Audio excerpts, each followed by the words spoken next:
আজ ডিনারে ছিল পনির ভুনা। প্রথমে কড়াইতে সর্ষের তেল গরম করে এর মধ্যে শুকনো লঙ্কা আর জিরা ফোড়ন দিয়ে দেবো। এবারে দিয়ে দেবো আদা কুচি আর কাঁচা লঙ্কা কুচি। ভালো মতন ভেজে দিয়ে দেবো টমেটোগুলো। টমেটোটা ভালো মতন ভেজে অল্প জল দিয়ে সেদ্ধ করে নেব। টমেটোটা সেদ্ধ হয়ে গেলে এর মধ্যে দিয়ে দেবো সামান্য বেসন।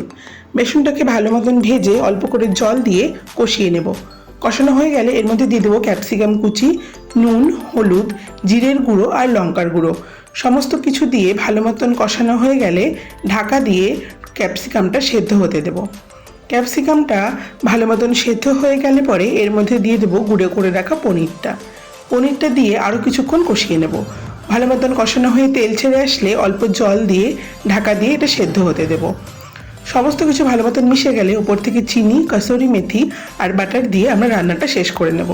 তৈরি আমাদের পনির ভুনা। ভিডিওটি পছন্দ করলে অবশ্যই চ্যানেলটি সাবস্ক্রাইব করুন।